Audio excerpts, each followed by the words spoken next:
All right. Okay, y'all, we live. I'd like to thank everybody for coming in this evening. We got a very special guest, somebody who I respect, honor, and enjoy. Hey, Eddie, keep yours on mute for a while, man. It's a lot of feedback coming there. But this coming in live with Conscious Community Connections. You are now tuned in to Conscious Community Connections, where we keep the community connected. This is 104.5 FM Urbana Champaign. Views expressed are those of the speakers and not not intended to be represented by WRFU, UC, IMC, or Urbana Socialist Forum. I apologize for that. I wear glasses and bifocals. And I'm straining. I don't have my glasses on today. I just got in the house. So, but before I introduce my guests, I just want to say, I don't know. I don't really celebrate Halloween, but all those out there did celebrating Halloween, just do it safely tonight and wear your mask. That's what I say. Well, now you really got a reason to wear your mask. Mhm. So you got today, me and Alicia, we here with Reverend Terrence Thomas of Bethel AME Church. Powerful, powerful man. Very, very good speaker. A straight up fighter. Um, I talked to this man several times. I got a lot of respect for him. I know where he's coming from. You know, he's a kindred spirit, so I can identify with everything he said. So, with that being said, I'm gonna turn it over to Alicia, since I read the disclaimer, and let Alicia bring in Reverend Thomas and couple other things. We're gonna get into a good discussion tonight. We're gonna get into one dealing with a lot of current issues, and we got this big election coming up. That I guess Little Wayne now he's with Trump too. So, but we're gonna talk about all that. But go, look at Eddie. Eddie already got his stuff. But go ahead, Alicia. I'm gonna turn my mic off for a minute. Go ahead, and I'll click back in. Go ahead. All right. Good evening, everybody. Thanks for joining us. We're like TYgar said, we're here with Reverend Terrence Thomas, and we just want to talk a little bit about what he does here in the Black community here in Champaign, Urbana. So, Reverend, if you would just start talking about, or just give us a description of what church you are now working at, and give us a little bit of information about how you got started just being a reverend in the first place. First, it's an honor to be here tonight. This has been a year-long journey. James has been trying to, TYgar, as y'all know him, has been trying to get me on for about a year, and we just couldn't make the schedules link up. Um, but I'm glad to be here. So I pastor Bethel AME Champaign. It is the oldest Black church in Champaign. Bethel is a part of the AME Church, African Methodist Episcopal. That denomination grew out of the Methodist tradition in the early 1800s. Um, when Richard Allen, Absalom Jones, and a few others were praying at St. George Church in Philadelphia, and the white parishioners were so enthralled with their whiteness that they asked these people to get up and stop praying. And even after being asked, can we just finish our prayer? They were picked up off the altar and escorted out the church. And thereafter, they formed their own denomination, the AME Church, which still stands today. The AME Church is grounded on social justice, spiritual transformation, being engaged in the community. It is a church born out of protest. It is the oldest Black denomination. At one point, it was the largest Black denomination. And I'm almost willing to bet you, if you went through a roster of who's who in Black America, at some point they got their training or their membership in the AME Church. I'm talking about Marcus Garvey's movement comes out of the AME Church. I'm talking about Rosa Parks come out of the AME Church. I'm talking about A. Philip Randolph, Brotherhood of Sleeping Car Porters, the progenitor of the March on Washington, comes out of the AME Church. David Walker's Appeal comes out of the AME Church. Denmark Vesey, Rosa Parks. And so I could call the roll all day, but that's the church that I'm a part of. Now, how did I become a reverend? I wasn't always sure I was going to become a reverend. First of all, I grew up Jehovah's Witness. My mother and father were Jehovah's Witnesses. I'm unashamed of that. I'm actually very proud of that upbringing, because I think it gives me a lot of discipline that I have today. I went through a decade of decadence, as I call it, my 20s, and I've come to realize that whole time I was running from God. I've always had a yearning to help others. I've always been compassionate. I've always been integral in my justice work. And I think maybe around 2015, I just got tired of running from God. because everything I was doing up until that point kept crashing. And I heard a preacher, Pastor Rhonda Ollison, Hope of Glory, Chicago. She said, until you stop running from God, nothing you do will manifest. And at that point, I stopped running from God. I enrolled in seminary, and the rest is history. But while we were talking backstage, just, people always ask what's the difference between reverend, and pastor. Pastor is a function, right? Uh, excuse me, just like pastor is a function, it's a job function. So you can be a reverend and not pastor. You can pastor and not be a reverend. So it's a job function. It's what you do when you work inside a parish. So for me, I won't give up my secular job. I never really talk about that, but I'm also done work as a hospital chaplain. So I was a reverend even before I was pastoring, right? Reverend is a title you give to ordained clergy. It's a universal title. It literally is how it stands: reverend, reverence, one who's close to God, one who communes with God. So when you often ask me what to call, it really depends on your relationship with me. If I'm your pastor, somebody you see as a spiritual leader, somebody that you follow, then most people who have that position will call me reverend.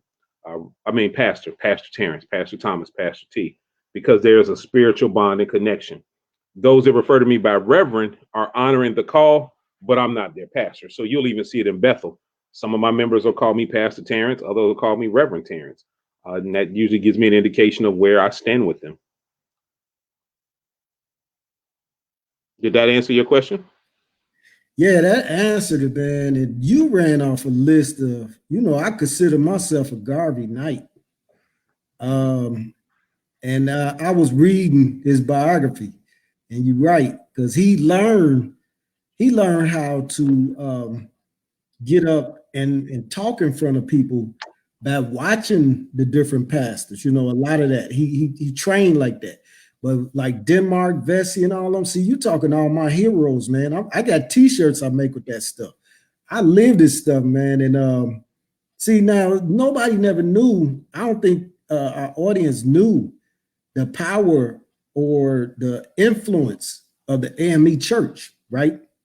And especially young people. You got all these young people now who are looking to get involved, like Eddie here, man. They looking for that direction. And you read off a whole list. What was that list Oh, again? just What off you the read top of off my again? head, Rosa Parks, A. Philip Randolph, Mary McLeod Bethune. I'm talking James Cone, the father of Black liberation theology, comes out of the AME church. Denmark VC, Harriet Tubman was AME Zion. I don't want to get into that distinction, but that's still the AME family. So if 8 out of 10 times, like let's take Marcus Garvey. Marcus Garvey is told to come to America, is told how to organize his UNIA by an AME pastor in Jamaica. They said this is bigger than Jamaica. And on that blessing and that encouragement, Garvey brings it over here. So you have this connection. There was AME clergy who fought in the Civil War. We all seen the movie Glory. One of the survivors was an AME church member of the charge on I think it was not Fort Sumner. I'm drawing a blank. I know what you're talking about. The final fort. There's a couple of AME clergy, and they wrote about it. They survived that aftermath, and so they wrote about it. So the AME church is steep. I'm sure we'll talk about it later, but like most Black organizations, the 70s, 80s, and 90s threw some curveballs, in which I don't think we responded to appropriately. And just when it's funny when you give disclaimers, I probably should have started off by saying that, like, I'm not speaking as a representative of the AME church. I'm speaking as a private citizen. So I know sometimes you got to do that. That's why I was laughing when you did it, because I've had to start doing that lately.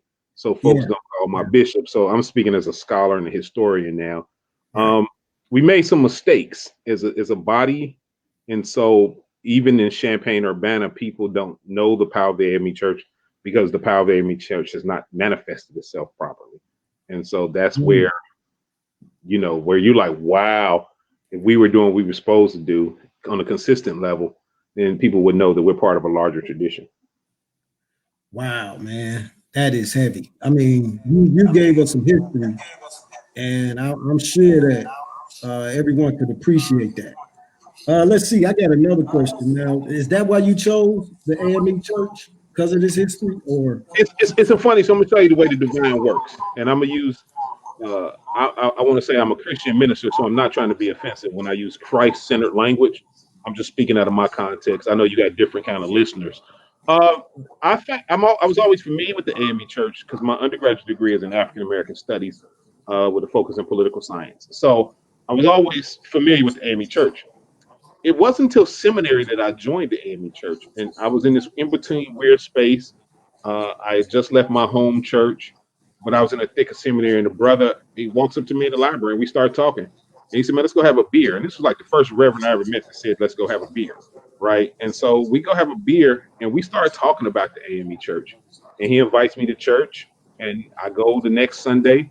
I go for about 2 or 3 Sundays. I formally join, and but I've always felt the kindred connection to it. Like I said, to study a thing, you know, it's sort of the same thing that happened. I'm a member of Phi Beta Sigma fraternity in my frat, and so when you look at the roll call of the men I admire, Harold Washington, Huey Newton, A. Philip Randolph, Alan Leroy Locke, right? It's when you study these things and then you have an opportunity to be a part of that, you generally don't sit on it. So I was like, all right, let me get in on this. Let me be on it. So it's been frustrating. Like most, it's imperfect people trying to do perfect work, but the Emmy Church is a great place. I have a question. So when you Sure. said that the church hasn't been, I guess you said, I can't remember the exact words, but you said they're not doing what they're supposed to be doing, or they aren't showing up the way that they're supposed to be showing up. What could you go into a little bit about what you mean when you say that? Sure. So I want to put this in a historical context, right? So we got the backlash of the civil rights movement, that is the late 70s. We got Reaganomics, which is the late 80s, the beginning of this severe war on drugs, 80s, early 90s. The church, and the AME church wasn't the only church, but since I am AME, I'm going to talk about them, didn't respond well to these crises. There was kind of some slow drop the ball moments. It was some existential crisis, right? I don't think we should overly judge them either, because like, who was prepared for the crack epidemic? One of my favorite shows is The Wire, and one of the characters say that's like sweeping leaves on a windy day. Like, nobody was ready. I think too the AME Church, like most Black churches, didn't respond to the shifts of the needs of the people. And so this is around when you see the decline of mainline denominations, of which the AME Church is, you see the rise of non-denominational churches and multicultural churches. And that's because they focused on one integral piece, trauma. So folks now, like a church like the AME Church, which was the church of the elite, the bourgeoisie, etc. I don't know how to minister to my crack baby granddaughter. I don't know how to minister to my daughter on drugs. Like, I don't even know how to talk about this, because this is a level of trauma. I don't know how to deal with these issues. Um, and so the church has began to kind of morph into these social clubs, right? Where we can't handle the outside world, so we'll just take care of each other, and started becoming very insular. And so that's one of the things, like, I try to break up in my church. Like, we're not going to be insular. We are the Church of Richard Allen. Literally, Black liberation theology comes out of this denomination. We're going back to the epic center of the community. We're going to engage the least of these. And so when I talk about the church, and in this context, I'm speaking both AME and Black Church Universal mainline, didn't know how to handle shifts in society, man. Black folks, despite our wanting to be free and revolutionary, we're real slow with revolution and wanting and getting free. Like, so conversations other community had 20 years ago, like gender conversations or sexuality conversations, we just now kind of getting around to talking to around the kitchen table. And so it is with the church, right? And so when you got, hey, listen, I'm same gender loving, how does the church respond? Is there a space for me in the church? And so people go find other spaces. Now, I'm not a fan of them, so I don't hide it. So waiting in the wings for our disgruntled people were these multicultural, non-denominational churches that promote this fake universalism, which is nothing more than white supremacy in disguise. And so our people began to eat it up while they were disgruntled with the Black church on this end. Now, that's a good point you raised. So And I think I see what you're saying because that make a lot of sense. So these smaller off-brand churches was able to come in and sort of like you said meet that little quick need, but they really had no direction. They was they were reactionary. Am I right? In a So sense. let me use a perfect example because you're from Chicago. Mhm. The Robert Taylor homes, right? Uh, the projects. Everybody who, if you even remotely familiar with projects, you've heard of the Robert Taylor homes. Around, we struggled with that population during the 80s and 90s because that's, I mean, TYgar, we from Chicago. We know the 80s and 90s. They talk about stuff now, but if you grew up in Chicago in the late 80s to mid 90s, we talking easy 1,500 murders a year. It was wild, wild west. A lot of churches didn't know how to handle that. Then one day they raised up a man called Clifford Turner, Apostle Turner, who starts the Liberty Network. So we've all probably seen on Facebook the show The Awakenings and things like that. He taps directly into that population. So he taps into the population that we didn't know how to minister to. And so I won't say they didn't have direction. I will say they had a different focus. And so their focus wasn't on social spiritual, right? A duality that most black churches operate out of. It was strictly spiritual. Get your mind right, get your body right, get your soul right, and the rest will follow. So again, it's not, I don't want to mischaracterize them as they didn't have any direction, because that shift comes a little later when I'm talking about the rise of the multicultural church. But when I talk about the rise of the non-denominational churches, these pastors, and many of them got their training in mainline denomination. They just left because the need wasn't met and started their own ministries. And so that's where you see like the rise of these churches, TD Jakes and all of them, that they really grow out of a need that the mainline black church wasn't doing, wasn't promoting ministers fast enough, lack of transparency, wasn't able to deal with trauma. And so when people left these spaces, that don't mean they left God. And so they went and found community in these spaces, found, love and what they need affirmation.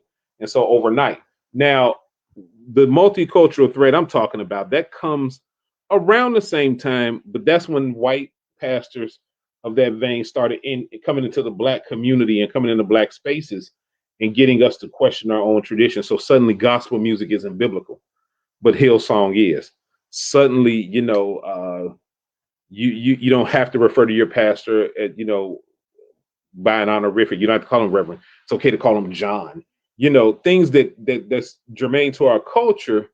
We're taught to hate. People are taught to hate, and so then they don't promote blackness. They don't promote this.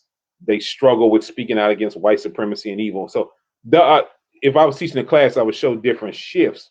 But this is kind of where it starts with the inability of the mainline black church to respond to the crises of the late 70s. I want to say 78, 79, maybe till about 93. That inability to respond to all that was happening in the black community gave rise to something else. And like you said, that hit us so fast in them areas when we was down there on the low end.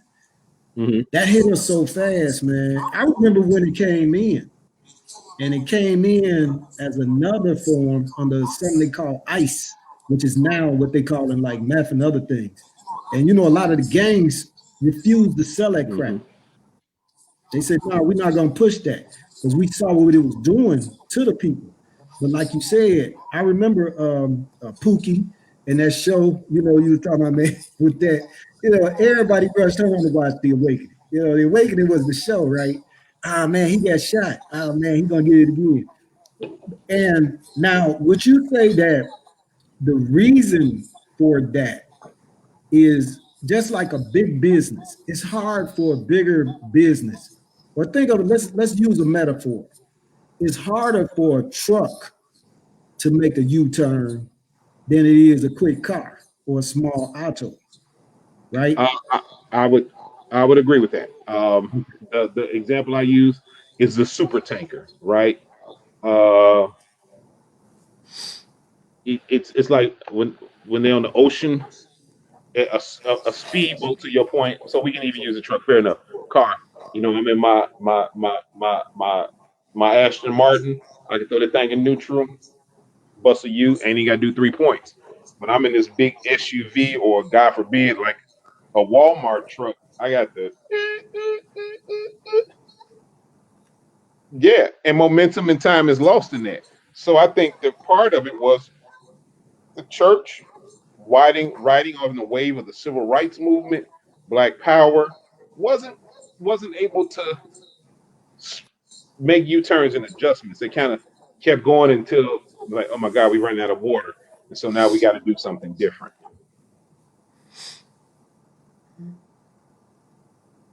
That's heavy. Alicia, you got a question? Nope. I'm just soaking it all in. This is Come on in, sister.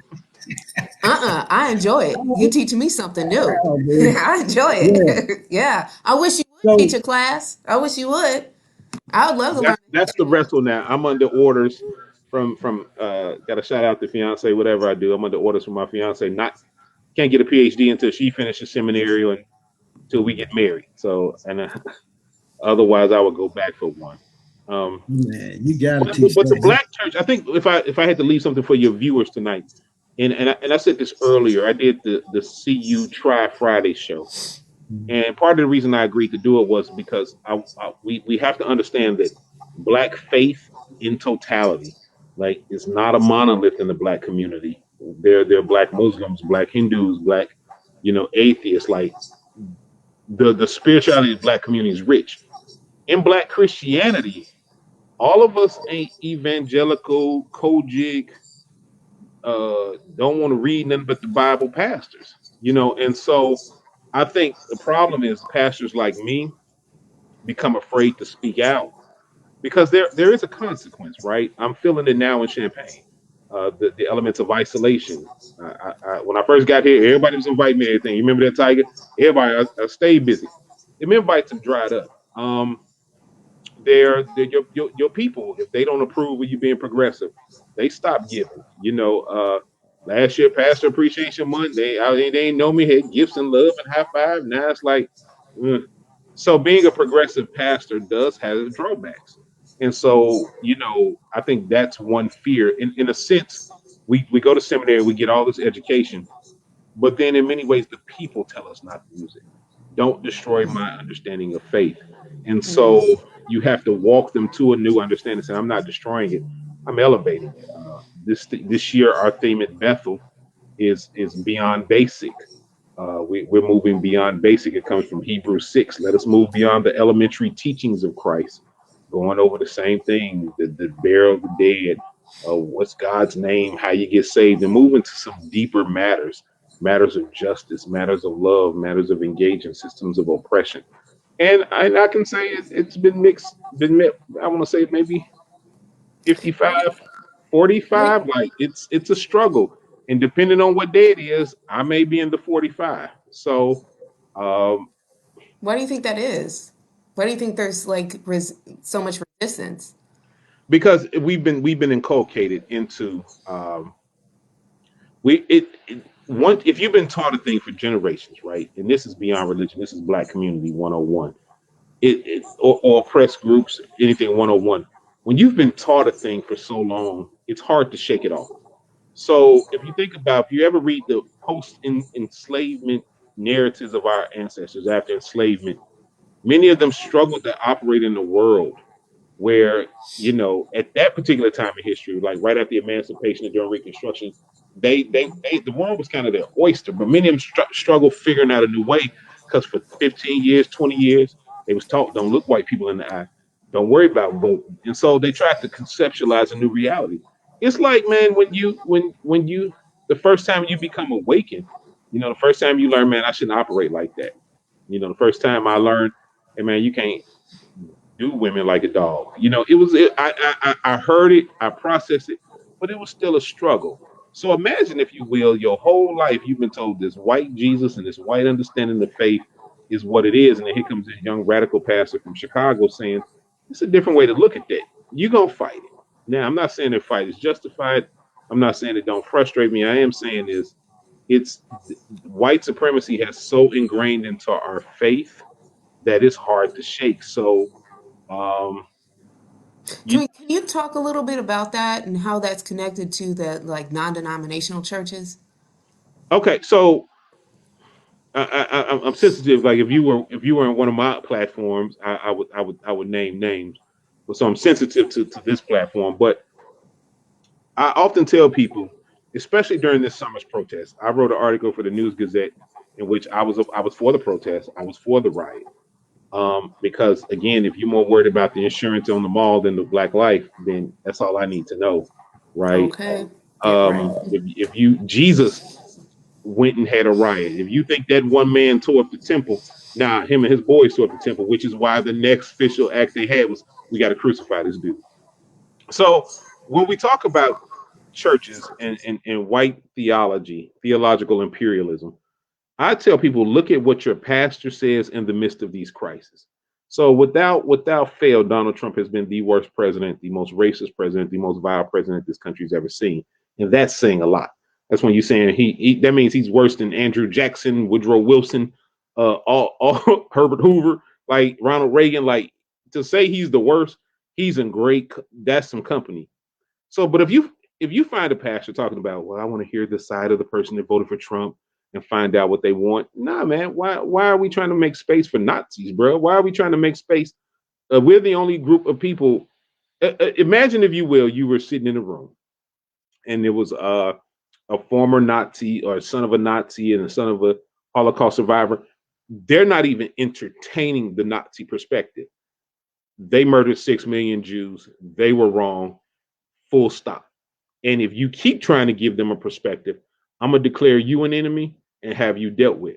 That's not what's done in the black community. And so in these non-denominational spaces, under the guise of racial reconciliation, which I'm not a fan of, and I'll explain why, uh, it's a oh, I understand it's scary for you as a white man that you can't knock black people down anymore without consequence, and that's why you voted for Trump. No, no, no, no. I understand, Mister. Yeah, I know you're a police officer. You want to get home to your family. That's why you shot up that car full of black teenagers, and God sees you, and God's grace will suffice, and that's a sin problem. So you sin. No, you're a racist, and because racists believe in God, right? Thomas Jefferson and all them dudes believed in God.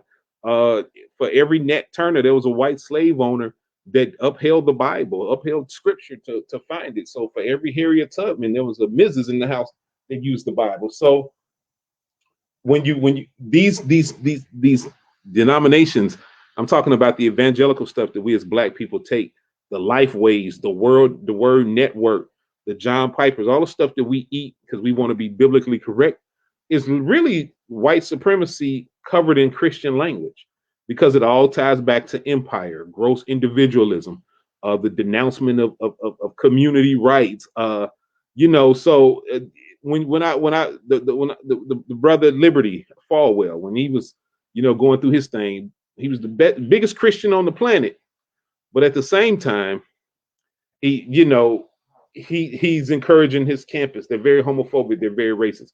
And so when you talk about the white theology and then the rise of the non-denominational church like that, that really comes out of the prosperity gospel movement. One, so they kind of part and parcel, and that movement is created in the early to mid '80s to to give her this liberation theology, especially in Latin America. And there's a great video, and I cannot find it, and I've been searching eBay and everywhere, called "Onward Christian Soldiers," and what it talks about is and when I say the names, you'll remember them. Jerry Falwell, Pat Robinson, the 700 Club. All of them are moved to national prominence because they need to dilute the voices of Jesse Jacksons, of pastors in Latin America that's preaching liberation for their people, that's preaching their people free. Now, revolution is messy. It's a slow process. Erykah Badu said it best: peace after revolution, but we pay though. And so it can be frustrating. So what they did was present what the Apostle Paul would argue, another gospel, right? See, all this revolution, all this fighting for your freedom, and you hungry. When the reality is, if you just praise God, if you just liberate, just worship God, you don't worry about that. That'll take care of itself. You'll feel better, right? And so that's where Christianity, in my opinion, It's moved from being this active social change force to we standing around singing, wrap me in your arms, wrap me. And we just standing there while the world is burning, right? You see this 2,000, 3,000 years ago with Constantine. The Emperor Constantine was brilliant in his co-option of Christianity because he took it from being a revolutionary force that was disrupting his government. He said, I had a dream, and on this dream, it said the cross would conquer, and he got his whole country to stand up on the hill and worship and not do nothing. And we see that play out nowadays in modern praise and worship. We see it play out in modern Christianity. And so that's why we have to be careful, right? When we talk about the elements of what is Christianity and what's the gospel message of Jesus Christ. Jesus Christ never tried to sit at the table in banquets of leaders. He never tried to make friends with the empire. Matter of fact, the only time, if you read your Bible, he went to the center was to be disruptive, to burn things down, to kick ass and take names, right? He didn't sit there and kind of, play. Jesus had an active ministry. Before Jesus started talking about anything spiritual, he dealt with what was in front of the people. He fed folks, he healed folks, he saved women's lives, he protected Black women, right? He brought folks, look, man, you ain't got to be no tax collector, you ain't got to sell out your people, come on. Then he started speaking to the soul. That was the last thing he ministered to. And so for us, and to be, in my opinion, true Christians, yeah, we got to speak to the soul. Our faith is dualistic. It's kingdom of God on earth as it is in heaven. At the same time, often we just focus on the in heaven. But that's the religion they gave our ancestors. That's the religion they gave our enslaved ancestors.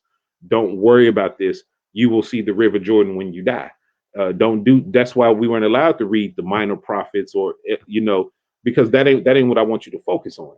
And so, yeah, I've talked a lot right there. I'm gonna let y'all jump in, but that's kind of where when I talk about white supremacy and Christianity. So if you sit under a pastor, Black or white, is talking about, I understand Black Lives Matter, or better yet, this new thing that Tony Evans' son did that just made me throw up. I'm a kingdom independent. You in the midst of the most hectic times, you're independent. In the election of a lifetime, you're independent. No, you're not independent. You're a secret Trump supporter, and you're trying to make it sound pretty, right? I'm not for either. Jesus didn't ride a donkey or elephant. Yeah, Jesus actually did ride a donkey. That's how he came in on Palm Sunday, right? Jesus is clear in Luke 4 what his mandate was. The book of Mark starts off with a political statement. So when you find pastors like that, Black or white, that tries to dull your rage, you got assume they're the enemy. I'm glad you went there, man, because and I say that out of respect because we did a reading with Brother Kendi book, Stamped from the Beginning, and he was explaining that like it's the history of racism, racist ideas. So in that book, like he was saying, see, we got this thing of and I saw this with the lady, the cop shot her son in his house, and she said, well, I just want to forgive him and hug him, But it's this thing of, well, we just love them, we can convert them. See, now here's what you don't understand. They understand what they're doing. And in that book, he described there's two individuals. There's a race producer and a race consumer. So a race producer is the one who creates the laws and everything else and policies that feed these consumers, and they fall into these ideas. And like he said in that book, there's no such thing as someone say, I'm not a racist. You're either a racist or anti-racist. There's no middle ground. Right. You're either anti-racist or you're either a racist. So we, and like you said, a lot of these things go undetected because we don't understand how these things are tied into language and redirection.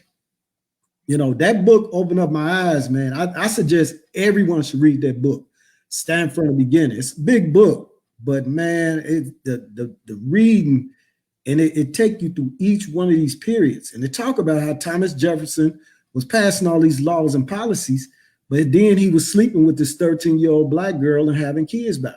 He understood clearly what he was doing. You know, he understood that. He did not free them kids. You know, he knew that he was benefiting from this current situation. They understand that clearly. There's no mixing words with these folks, you know.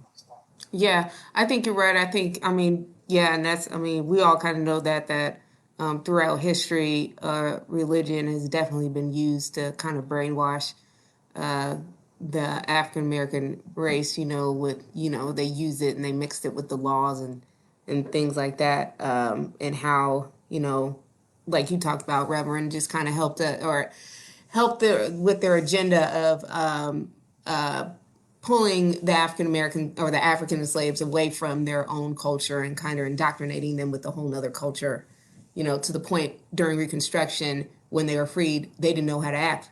They didn't know what to do with freedom, because they didn't know what freedom really was. It was just an idea to them, right? So that being said, I know that you had spoke about you writing a letter to the editor and the News Gazette and saying that you were in favor of the protests and the riots. So could you talk a little bit about that, like how you felt like the protests and the riots were a benefit, and what do you think the Black community was saying about that, and how that then is connected to the voices of the youth here in this community? So first of all, I like to take the air out of opposition arguments early, so I can make my point. Most definitely, everybody out there wasn't down for the cause because that's always the default argument. Yeah, I'm a kid, and you know what they're writing about. Right, absolutely. Uh, you're right. I'm talking about the ones that did. All right. I think that we need to have an honest conversation about, and this is where I think my biggest frustration with our people now is we become very ahistorical. I have hold no shame. I blame millennials and Gen Zers for this because as a Gen Xer, I had to learn history. We're very ahistorical. This country is literally founded on a riot. And give me 30 seconds and I'll explain. So all that stuff we hear about life, liberty, and the pursuit of happiness, it's grounded in the fact that they didn't want to pay a bill. There was a 7 Years' War between Britain and the French and Indians. We know it as the French and Indian War. The colonists were protected by Britain because they were being encroached. Afterwards, King George said, I've had enough of y'all. On this one, y'all gonna put in. And then the colonists had a riot. And that riot was the American Revolution. This country is literally founded on a riot. The Texans in the early 1800s, they had a riot. They call it the Texas War for Independence. But that was a riot because the Mexican government said, nah, we're not going to do that slavery thing here. And so what did they do? They rioted and then they stole land. In the late 1800s, business owners got upset with the Hawaiian monarchy, had a riot, set up the Republic of Hawaii, which became a state. So white folks are the kings of rioters and property damage when they don't get their way. They're in no moral position to ever critique black folks. So I was in favor of the riots for a number of reasons. One, riot is the language of the unheard. Martin Luther King said it best. Before there was riots, there was pleas. And as I said in the article, how long were people supposed to wait? How long? Yep, pastors, we do march like they did. Just whatever, man. Riot it got people to listen. Folks started talking about defunding the police, and you hadn't seen a nation rise up like this since the riots of the 60s, 67, 68, 69, where it was constant years of civil unrest. We saw it on that magnitude. We saw it in Texas and Champaign, Urbana. We saw it in places. So I think that the riots, it showed that young black folks, when push, will have enough.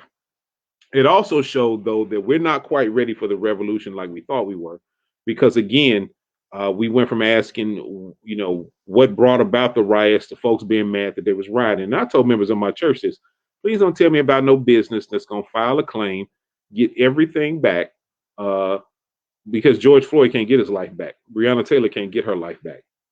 Ahmaud Arbery can't get their life back. Even if the business has to leave Champaign Urbana, the entity, they can go somewhere else.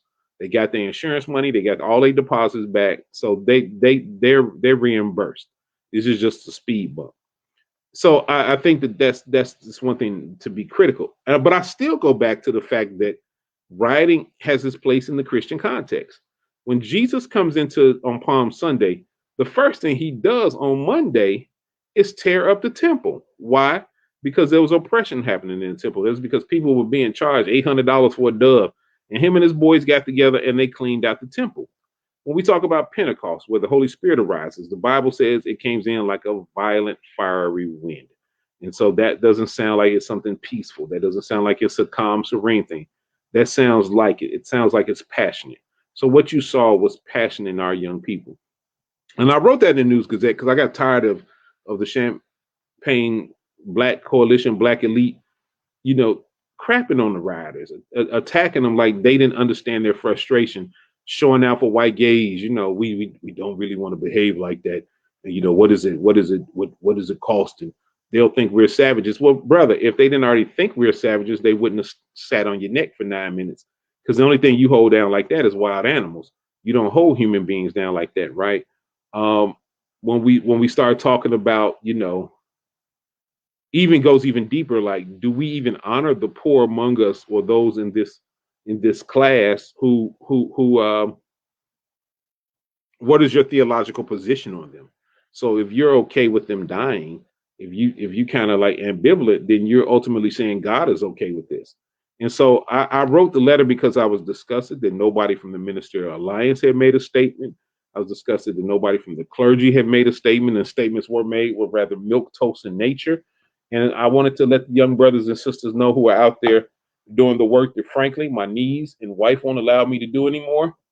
That this passed the seizure. This passed the seizure, and I'm here for you.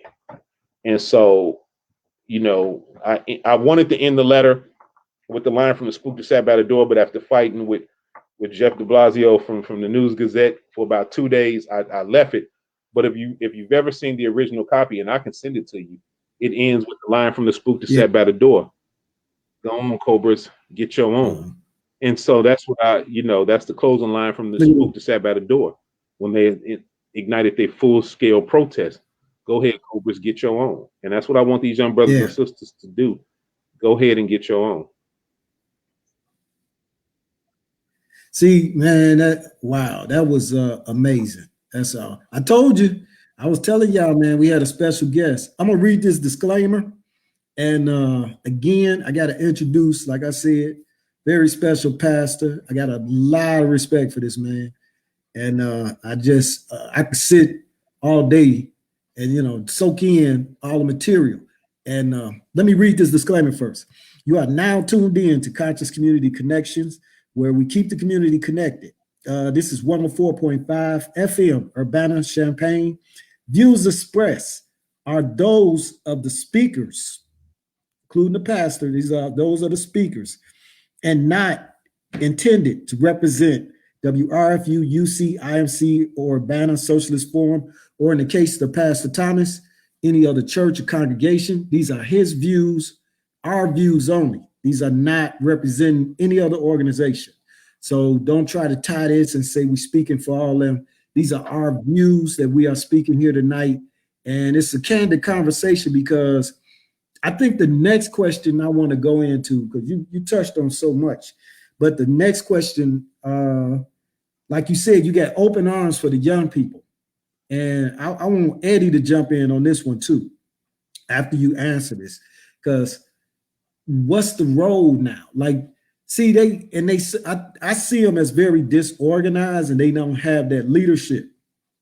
And even coming up in, say, Robert Taylor or the low end, dealing with street organizations, it was very organized, very organized. You couldn't just do what you want to do. I don't see that organization now. And I think that's hurting them. And that's why you're getting this sort of explosive energy where it's all over the place. Instead of the energy being directed into or funneled into something that can now create a change. We reading another book now. We're reading Powernomics. So it's 3 elements in there that makes a strong community. It got to have its own economic development. Do you got that?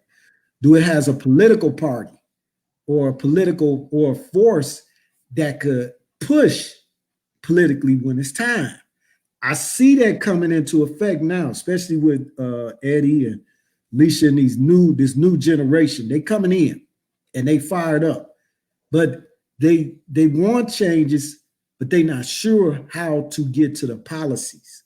Just like I saw, one of my favorite groups out here, HVNT, they doing some nice stuff on the groundwork. I love the work that Rita doing. Rita's very passionate. Tamika and everybody else is doing. I see a lot of they fractioning off, but at the same time, this thing is growing new seedlings, right? Mhm.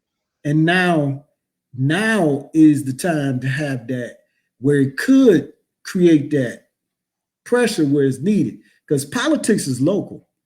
Mhm. We keep like this election is big, but everything comes down to electoral college. Once after we cast our vote, and what's that?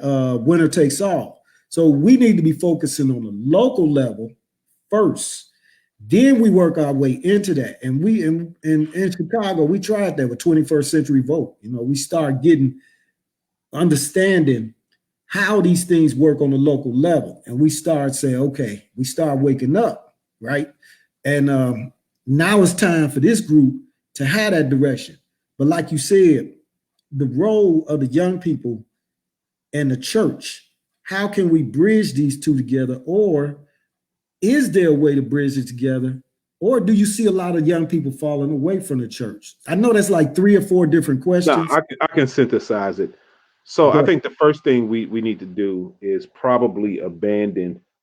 No, I laugh when I hear these books because these are rehashed old theories that's come out like uh, the anti-racist book you're talking about. That's nothing but Neely Fuller Jr. and Francis Cresswell's and the ISIS papers and I uh, love them too. Go ahead. the conceptual code. Power economics is remodeled black nationalism. So the first thing is this. So I'm gonna start with some of the folks you named, and at least one group, HVNT.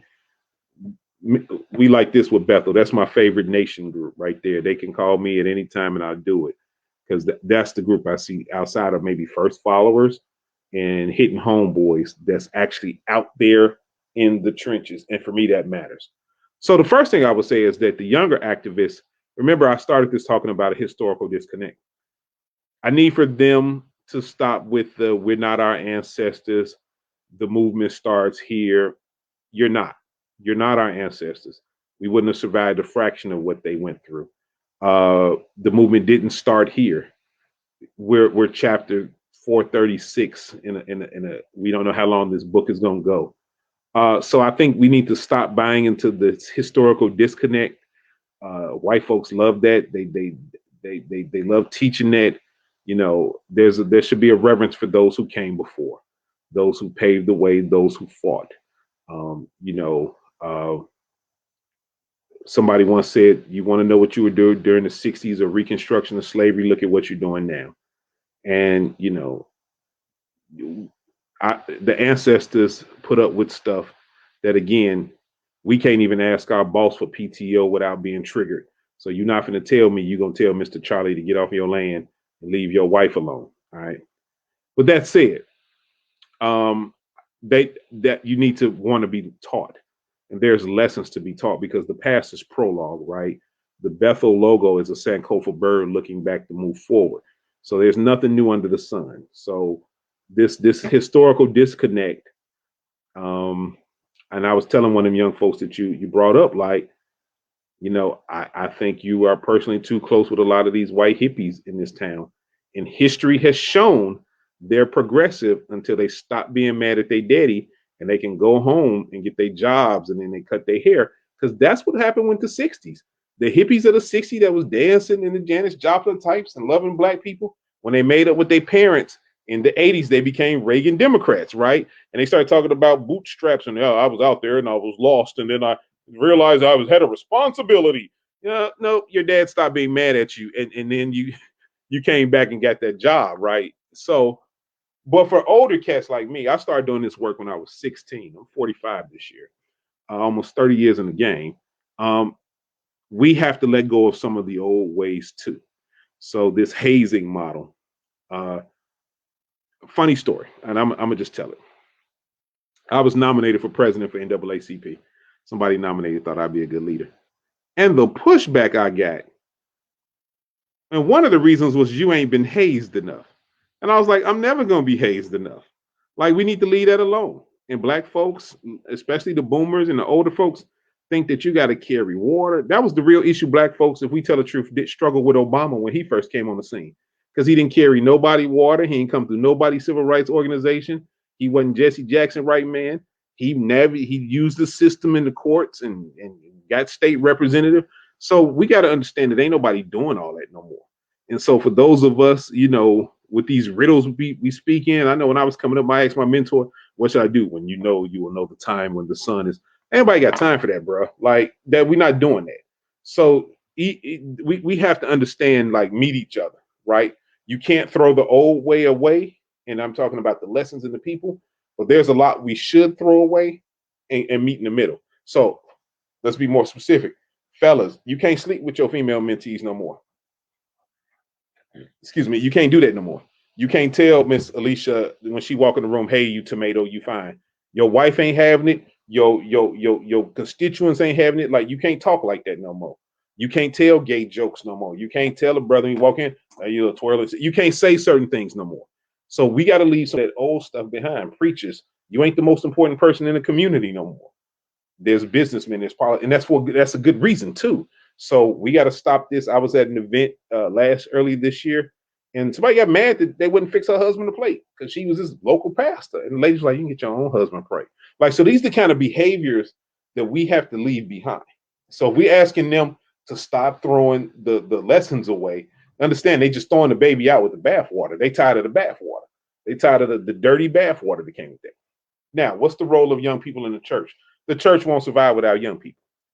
The Bible says, Solomon says, give it to the Lord in your youth. So the church needs young people, but again, we have to do an internal check. So COVID caught so many black churches off guard. But for 10 years, the millennials, and to some extent the Gen Zers, were saying, the Gen Xers, but definitely the millennials were saying, y'all need to be streaming. Y'all need to be on MySpace. Y'all need to be on Black Planet. Y'all need online giving, etc. Because it's going to come a day where we're going to need all of that. And so those that listen, they were ready. We were about 50-50 at Bethel. We did have a social media presence. When I got there, I instituted online giving, but it was a thing, because again, we didn't want to listen, because that wasn't what church was, and that's not how we do it. And if you ain't in the building, it ain't church. But then COVID came, and COVID said, no, all that's church. All that's church. So we got to make space for young people.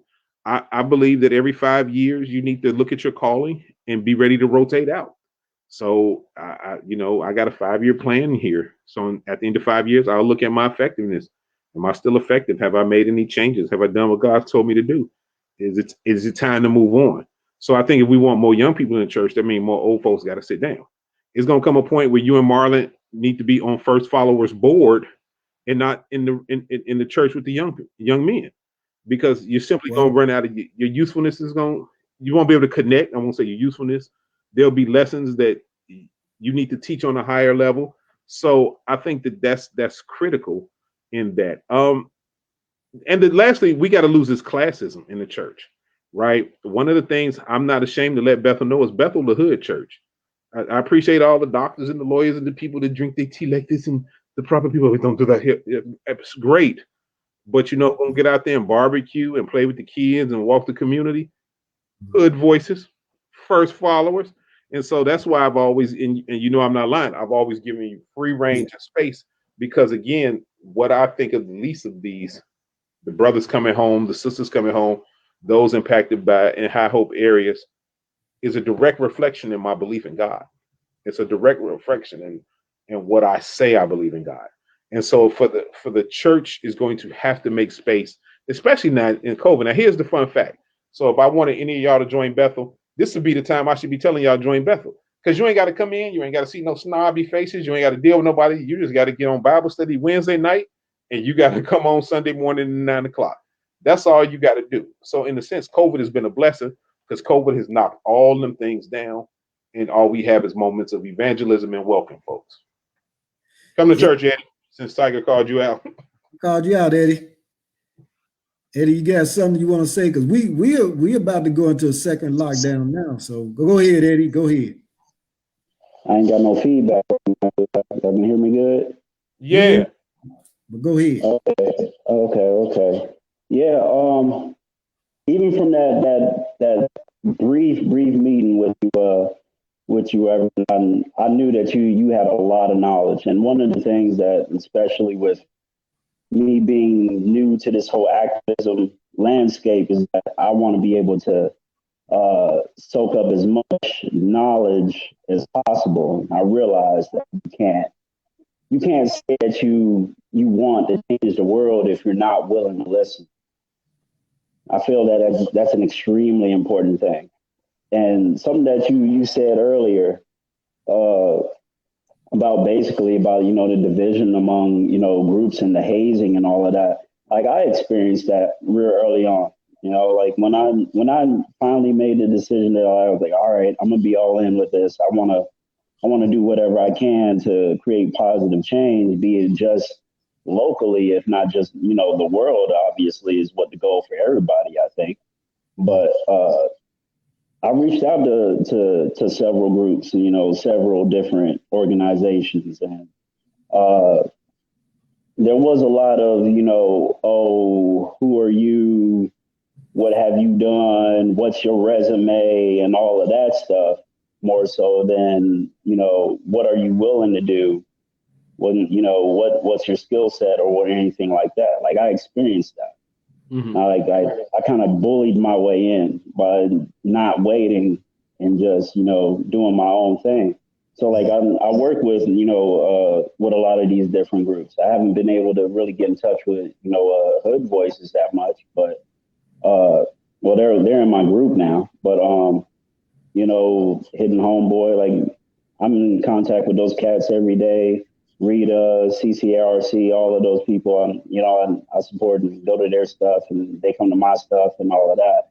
And, so it's been quite the experience, like there was this whole, you got to prove yourself first type of thing, and I found that to be a little bit problematic, just a little bit problematic, because I understand the whole thing of wanting to keep your cards close to the vest, because, the enemy will literally send spies in to disrupt and do all of that. So you do have to have those natural defenses up. But at the same time, we need mass appeal, which was something that Garvey believed in.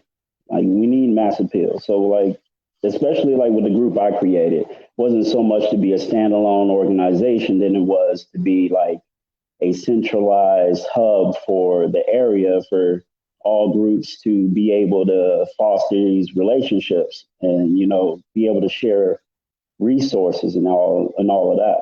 I look forward to possibly, because I'm in Maine right now. Don't know if you know, up here in Maine. But once I get back, I'd love to sit down and really dig into that brain of yours, Pastor. Yeah, I don't have a problem with it. And I think that's the biggest thing hurting anti-activism today is this gross anti-intellectual stream. Dr. Chadua writes an article for the News Gazette called Black Perspectives. And he recently wrote, it's not academic, it's historical. And so what I need young activists to tap back into is, I like Ty Nikosi Nates, but if you're doing activism work, you need to be reading political scientists, a historian. It's in the name, science, right? So who is your theorist? Who are you by? Not just, I want to burn stuff down, I want to be free, I want to fight oppression, but how? Are you talking through the emotional lens that Naeem Akbar talked about, the mental health lens? Are you talking about the womanist lens of Bell Hooks? Are you talking about decolonizing like Frantz Fanon? So what are you talking about, right? Are you talking about lack of a centralized leadership that Robert Smith argues? And so I'm calling out the library because there's in this modern, if there's this one thing that makes me throw my hat and yell and cuss, is this belief that being thoughtful and reading and not reading quick and popular stuff, like digging out the old books and seeing who was Harold Cruz, what did A. Philip Randolph say? People who had W's and who lost and who had journeys. What are they saying? And does it apply now? Right. So one of the biggest things I always talk about, and you hear me talk about this all the time, TYgar, is misinformation. They did it in the 20s. They did it during COINTELPRO. And so every time something comes on Facebook, suddenly half of black men are supporting Ice Cube. No, half of black men aren't supporting Ice Cube. I mean, Donald Trump. It's just rich black men who are maybe 1% of the population. None of us know half of our male friends that are like if I went around this room, are half of your black male friends supporting Donald Trump, you laugh at me. And so, but this kind of disinformation and misinformation, we saw it in the disagreements in the groups here in Champaign, Urbana over the summer as movements were struggling. That's not unintentional, So I need for us to study. That's why I'm gonna go back to teaching the Woke Wednesdays, TYgar. I'm gonna go back to us talking about history and intellectualism. Because here's the thing: Martin Luther King was an intellect, had a whole PhD. Stokely Carmichael, whole PhD. Huey Newton. They weren't just brothers and sisters that woke up. Mary McLeod Bethune built a whole school. Ella Baker was an intellect. These folks were not just people that woke up in the morning, but they were grounded in the theories and practices. We can even go back to the founding fathers: Hamilton, Burr, Washington. All were men of intellect that were grounded in something that formulated their revolution. And so when it comes now to our movement, we can't throw books away and be like, just don't get out there and do something. You said something that was very on point. This group says we are not that group, but they don't understand that. Yes, you are, and you are connected. And they looked at it and understood exactly, like you said, Frantz Fanon, my man, Wretched of the Earth. You need to read these books because you're gonna find out what you're fighting is very similar to the same thing. It only transforms into a different, I say, energy or entity, but it's still there. So you can learn a lot and not just be all that energy is going out, but I don't see that energy being directed into something that could be, say, bam, let's start doing this now. Just like right now, and I'm gonna mention this because they got a vote coming up for SRO. On the 9th. Nobody's talking about this. Y'all talking about removing the police from the schools and things like that. There's a vote right there in the school board for Unit 4 on the 9th for see if they're going to renew their contract for SRO. Now that money could be moved into getting groups in like HVNT and other groups in there to come in there and help mentor them young men. And like you said, I don't plan on doing this. I'm older, man. I don't have the energy for this. I really don't. So that's why, and then I'm coming in a wheelchair. I hate to cut you off, but there is a question. Somebody Yeah. asked a question. Shoot. So after you're done, you're Go okay. ahead. So Are we live on Cassandra Facebook Johnson, somewhere? Yeah. yeah, Cassandra Johnson, she says, if you don't know the foundational research, are you able to be as effective and truly be an activist? So I would say no. I think you kind of explained that. I mean, I agree. I think that you explained it as far as like you needing to know your history, your origins. You need to know our ancestors, the Right. people in the past. They know what they're talking about.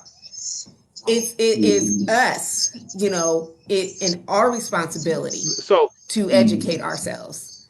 The education system is what it is, but that doesn't mean that we can't right. further our own Let me do it another education. way. So as you see, I like Yeah. teaching in parables. If you've ever noticed, with the exception of Kobe Bryant and maybe one other, most of those guys up at Rutgers, the street ballers, the Skip to Malou and the flipping the diet, all of them that was big in the late 90s, you know what I'm saying? There was a big street ball thing up in New York. None of them could translate to the NBA because they never bothered to learn the foundational rules of the NBA. They never learned to understand that when you bounce the ball off your homie's chest, that looks good on the court of Rutgers when you're doing it But in NBA, that's a foul, right? And so, but Kobe actually bothered to learn the game. He became a scientist of the game. So he was able to take Black Mamba. That's why he was moving like a snake. He was able to take elements of that out and then learn to play in the NBA. Now, people say, well, that ain't fair. Well, here's the thing. Michael Jordan never played pickup games in the park because he knew his arena. So oppressive systems will never come down to our level to engage us.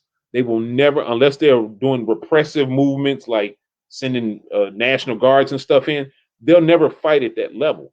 We need to learn how to operate in the NBA. We look good out here on Rutgers, man. I love watching them N1. That's what it used to be called, the N1 tapes.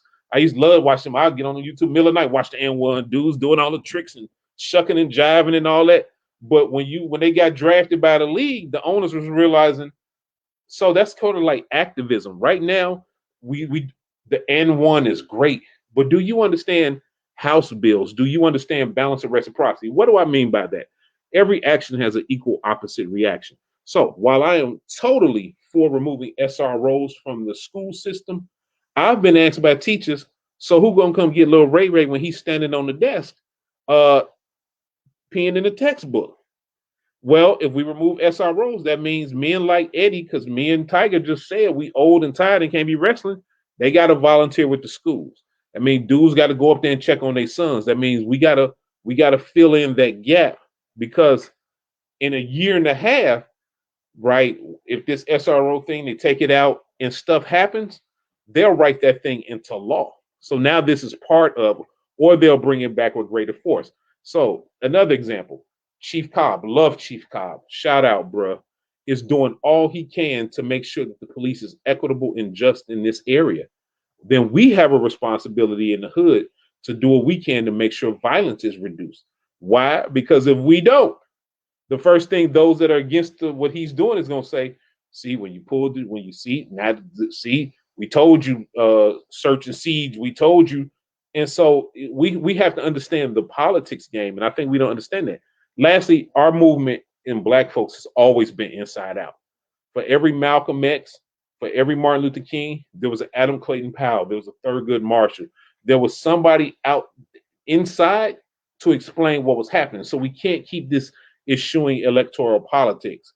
You got to get involved. And so, like you said, man, are we voting? That's what I said. We showed up in the summer. Now we need to show up on Tuesday, because otherwise the summer's a wash. Because unfortunately, until we get to a point where we engage in revolution, and what happens over the summer topples the system, it was just a glitch in the matrix. And so now we got to vote.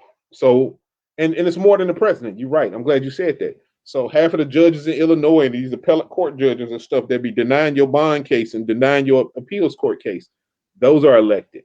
The circuit court, if you watch the HV town halls, broke it down, they'll be giving you that high ridiculous bond. That's elected. You know what I'm saying? Senators that vote up and down on your living wage, your stimulus package, that's all electoral. The president gets to appoint Supreme Court. Put me in the show. What's going on? The president gets to appoint Supreme Court justices, and at the end of the day, they appointed for life. And so we now have, Donald Trump has had 3 appointees. So we got at least three ridiculously crazy white folks that's going to be there till they die, and they live to be 80 and 90. So, you know how many appointed to the appellate? He did over 50 appointees. Again, lifetime appointments. Lifetime appointments. And right. So it's an inside and outside game. It's not, once you disrupt the system, that's revolting. That's rebellion. Revolution is when you overturn the system, and that's where the inside game comes in. Ooh-wee. Well, I'm good. I'm so glad you on today. I've been y'all don't know how long I've been waiting on this. I've been bugging him since he got here. So, but I'm gonna read this disclaimer one more time, and then we're gonna let you freestyle a little bit. I know you've been picking your brain. But hey, you got a lot of knowledge up there, and I love it, because all this stuff, I read it too. I'm right with you. So again, you are now tuned in to the Conscious Community Connection. We keep the community connected. This is 104.5 Urbana-Champaign. Views expressed are those of the speakers. These are our views and not of intended to represent WRFU, UC, IMC, or Urbana Socialist Forum, or any other religious congregation or anything. This is just us shooting the bobos. But I hope y'all getting a learning lesson out of this, because what Reverend Thomas is putting down today is foundation. You got to have this foundation. There were rules. I had a chance to go to the Civil Rights Museum in Atlanta when I was down there, and I was reading it. It was rules on a how to protest. Don't come there with this on. Had this shirt on. The church had rules so it wouldn't be threatened. And we don't have that much time left. We only got like about 15, 20 minutes left, and I would just open up the floor. I have a question. Sure, go ahead. First, I want to say that because Cassandra Johnson says, Reverend Thomas, your perspective gives me hope. That's her comment. If that's the Cassandra I think that is, vote for her, y'all. Go ahead. And she also said her last question was rhetorical. So I'm sorry. I'm sorry about that, Cassandra, but it was a good question, and maybe somebody else need to hear the answer. But I feel the same way as she does. I definitely feel a lot more hopeful hearing what you're saying. That being said, I haven't been in the church for many years, and that is because I grew up in one of those non-denominational churches, and I got very bored and tired, and it seemed very like it was all like everything was just like the same. Like you could tell that they weren't really digging deep, like you were saying, or they weren't, they were shying away from, topics that I felt like they needed to be more vocal about, such as, more of the racial issues that happen within the churches. So I really appreciate all your transparency tonight, and it does give me a little bit of hope. So that being said, someone like me or someone else out here that might hear what you're having to say and they've lost some interest in the church, now what would you do now to kind of gain this interest back into the church, since you have expressed so clearly that the church itself is such a big, strong pillar of the Black community? How then can we bring more people back into the church to kind of help build up the community? I'm laughing because my fiance just came and sat on the couch and she started smiling when you asked that question. And I swear to God, I'm tempted to call her over here and let her answer it. But it's something we talk about often. As because she's an ordained clergy too, and it's interesting. And can I tell her how I feel it? Okay, I had to get permission. So it's interesting because we'll be out to dinner. Somebody will walk up to us. We're eating chicken or whatever. I used to be a member of Bethel, but then I just got mad at the church and I lost interest in that one. So this question is not it's individual to the person, but it's one we've heard. So the first thing I would do is say simply, Alicia, I hear you. I'm sorry that happened to you. We all seek something deeper in our spiritual life. None of us wants a basic spiritual life. So first, I'm gonna own that what you experienced was real. I ain't gonna put it back on you. A lot of times clergy want to put it back. But if you were studying, we supposed to be teaching. So, something was disconnected. I would then though give you a small invitation / challenge, is what I've been saying throughout the night. Not all Black pastors are the same. Not all Christianity is the same. And so I would ask you that it seems that the mere fact you're saying this, that you've not lost your yearning for God, you just lost your disconnect with basic. And so I would ask you to what do you want to do right now? I'd ask you your calling. Where do you see yourself? I get to know you. So you want a conscious community. That means you want to be a community. And I do one or two things. I'd invite you to roll with us in Bethel, come check us out, or I'd refer you to a church that I think fits your needs. So let's say, hey, listen, I just want to do deliverance ministry. I'm really spiritual. I hear you, but I'm looking for something deep. I don't really want to do too much community work. I give you a name of a pastor. You know what? I got a pastor just for you. So it's a matter. We have to stop trying to be the catch-all in these moments, but definitely stop denying that we haven't operated in basic. And so, as I said earlier, if you come to Bethel this year, you'll see our theme is beyond basic. It's grounded in Hebrews 6. Everything we do from everything we do from we did a Halloween party with the kids tonight, right? Just to give them something. And we wasn't going to be basic. We was adamant, like, nope, this has to be done in excellence. And then they have to explain why. So everything we do in Bethel, especially in year 2, is beyond basic. It's going deeper. So you know all about no stealing from your neighbor. You know about no killing. You know about all of that. How to get Jesus my Lord and Savior. Over time, that becomes redundant. That's like if we all went to college and somebody pulls out the first grade reading book, right? We're gonna be appalled because I'm beyond that. While that was challenging when I was 6, at 36, this is insulting. And I think that's the language I want to use. We have to stop insulting our people. People yearn for deeper. Now, some folks are happy being basic, just like there were some folks happy being on the plantation, just like there were some folks who were happy or even more to the point, scared to run. We have to make space for those. And so you don't stay there long. You say, hey, listen, I understand. You don't want to run. Hey, listen, I understand. You like this corn mush. If you ever want to make the trip, if it comes back this way, so be it. The truth of the matter is everybody didn't cross the promised land. Not even Moses, Joshua, and a whole nother generation crossed into the promised land. All of them, That's right. except for Joshua and Caleb, died in the wilderness because they couldn't move beyond basic. And I see Kee-Kee want me to explain Christianity. My spider sense is tingling about this question. So is this a legitimate question, or is this one I'm trying to prove Christianity is the white man religion that's a waste of my time question? I need to have a transparent answer. Let me see. Kee-Kee is Islam.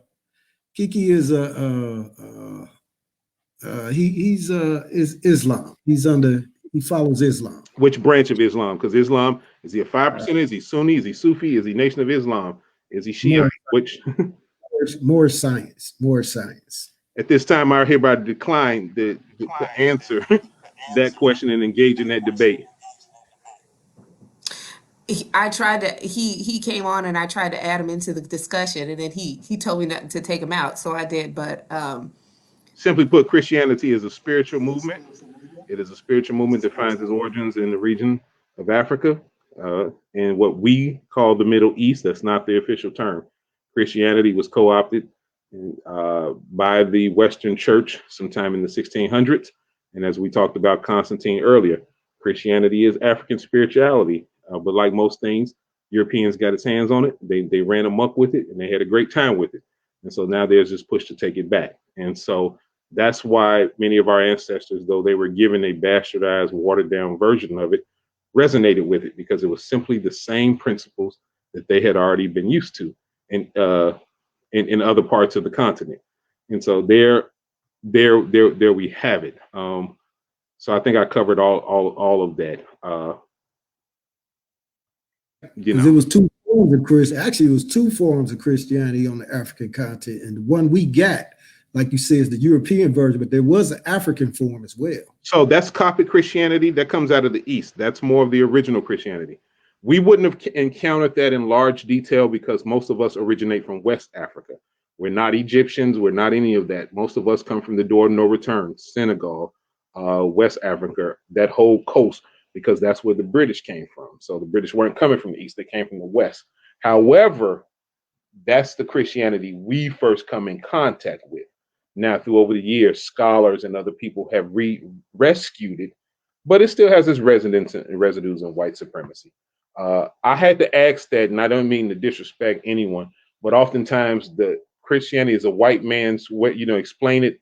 It's a red herring question, right? There's no right answer. So no matter how many times I explain it, so that's why I always ask, like, what's the background? Who's asking it? Because I'll spend 10 minutes on a question, which we could have been talking about something else when you weren't going to accept my answer. No way. So he's an open-minded guy. Like no, I'm reading the comments. I had to ask though, because Alicia or Eddie, and I've experienced that, tell me about Christianity. I explain Christianity.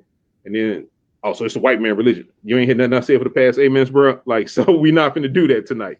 So, but I appreciate the conversation. Hey, man, I appreciate you being here. It's 1:19. We're gonna wrap this up in about another 8 minutes. Anything you got, Alicia, or you just want to go freestyle, Rev? Because we could listen to you all day. And I think you got Alicia want to come there now and soak up some more of that, because that young lady right there, she's a sponge. So, matter of fact, I'm gonna take this moment that we just had talking about Christianity. Go ahead. So in that regard, I thank the brother for his question. It's really a religion of liberation, right? Again, when I talk about what I encourage everybody to do, and this is my elevator speech, is one day read the Bible, read it, but do me a favor, turn off Hezekiah Walker, turn off the Clark sisters. Don't try to read it by candlelight like you thought Big Mama and them do, where you sitting up there meditating, and just read it. And if you read it like that, you'll see that there are some lessons therein, right? So when I tell you like that, every book from Isaiah to Malachi, it's God's pronouncement of injustice. That's what all that's about. They ain't talking about who marrying who or personal sin. It's all communal. Isaiah 1, I said this earlier, it starts off literally with God pronouncing, I don't want no more worship, no more sacrifice. I don't want to hear none of that because you don't know how to treat the people in your community. Jeremiah, the Babylonians conquered that region because they had fallen out with Yahweh because of how they treated the people. Daniel, again, Nebuchadnezzar falls. He's a wicked ruler.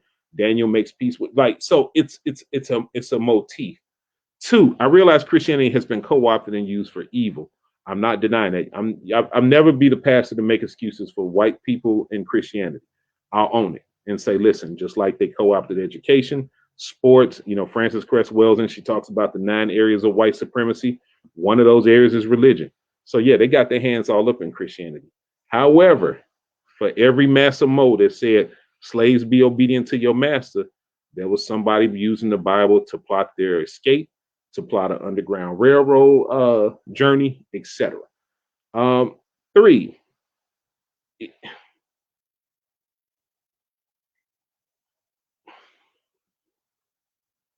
be weary. Again, I'll say it another way because me and Alexis, that's fiance, Reverend Alexis, we talked earlier about which God do you serve, the God of the oppressor or the God of the oppressed. And I'm gonna ask everybody here that, what God do you serve? Do you serve a God that you believe upholds this system where they lock people in cages, they deny folks the right to get married, they deny access to health care, they support the police operating like a Gestapo? Or do you serve a God that ultimately told us to love on each other, set each other free, take care of the widows and the orphan?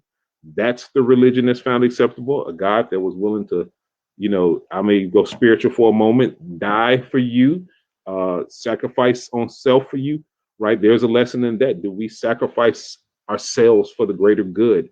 And so only one of them can be right. Both of them can't be true.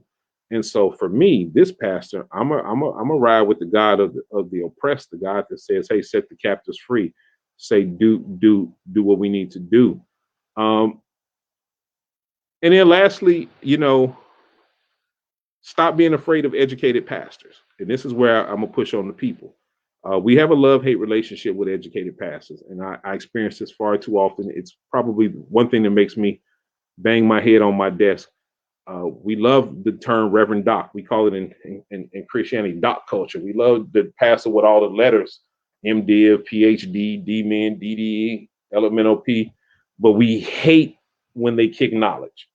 And so if you want to grow spiritually, just like in medicine, we ain't going to the doctor that graduated last in his class. If you walk into your doctor's office and he happens to catch you, I was last in medical school, you calling your insurance company the next day.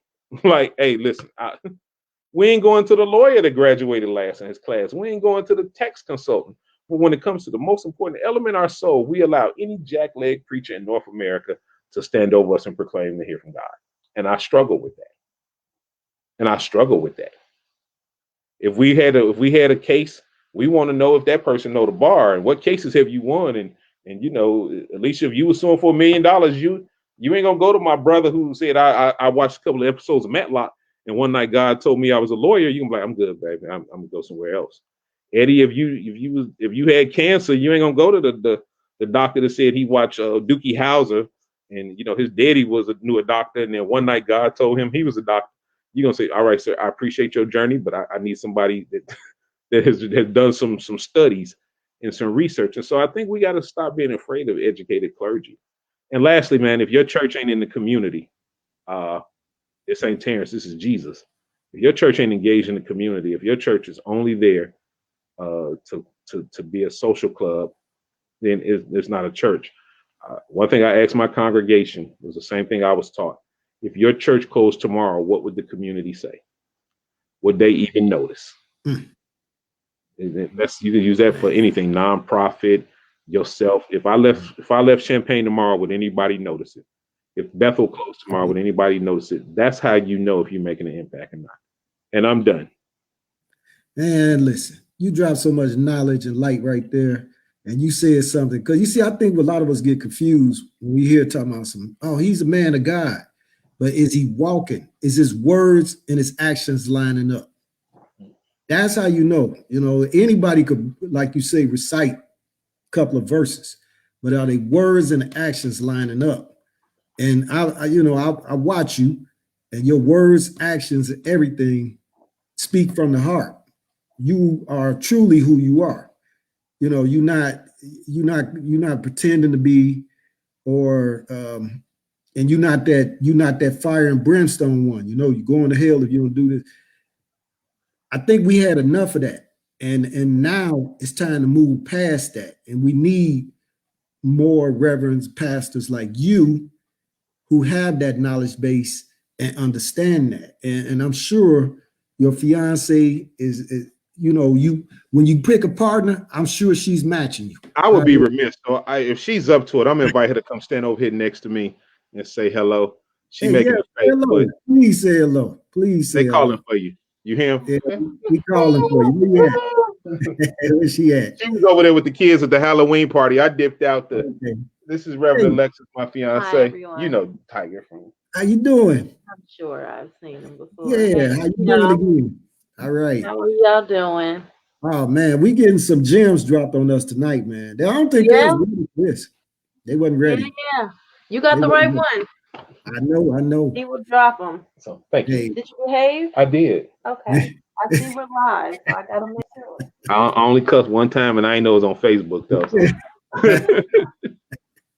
Well, look, I really enjoyed you. We got 3 minutes. I'm gonna let Alicia take us out. I'm glad you're here today. Kee-Kee's glad too, because Kee-Kee said great message. That's what I'm talking about. But I'm gonna turn off my mic and let Alicia go ahead. Go ahead, Alicia. Yeah, so I'm just going to read a disclaimer one more time. You are now tuned into Conscious Community Connections, where we keep the community connected. This is 104.5 FM, Urbana-Champaign.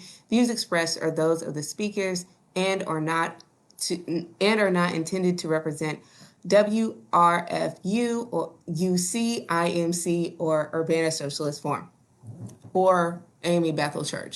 So this was some real powerful stuff. I really appreciate you being here. You definitely gave a wonderful perspective that I thought was very thought-provoking and refreshing and honest and transparent. So thank you so much for coming on here. Eddie, do you have anything to say? Yes, no? I gotta be a pastor. I gotta say, man, listen, if you like what you heard, you find us on Facebook, Bethel AME Champaign, YouTube, Bethel AME Champaign. We're live every Sunday, 9:30. And so come on and hear a word. You're right, TYgar. I'm not a fire and brimstone preacher. I'll make this my last statement. You know, when you went to bed last night, this morning, you knew the condition of your soul. You knew the condition of your emotions. There's no need for me to beat you up for that, what you already knew. When I knew I needed to give it over to God, I went to bed that night saying, listen, So I'm not gonna fire and brimstone you. You know where you are. You know if you're going to heaven or hell. You know that. That's the one aspect of personal relationship. I'm here to take you someplace deeper. If you want to go someplace deeper, fine. But no, man. So you join the church for what? To stay basic and living, and you still ain't living out your calling? No. So I'm done. All right, y'all. I You man, I definitely don't go know. check them out. Where's that echo coming That's Eddie. from? Is that Eddie? Okay, Eddie, you're gonna have to mute me. But hey, look, we thank y'all for joining us tonight. It is 1:30 and we are out of here. I mean, we've been an hour and 30 minutes. But again, I gotta thank you for coming in and taking out your busy schedule. And tell them guys over there, HV&T, man, tell them I said power up. I'm right with them. And we one nation here. That's how I see it. So I'm with all y'all. Let me know what y'all need me to do, and I'm there. All right. All right. Thank you very much. Thanks for coming on. And we'll see you guys next week. All right. Bye.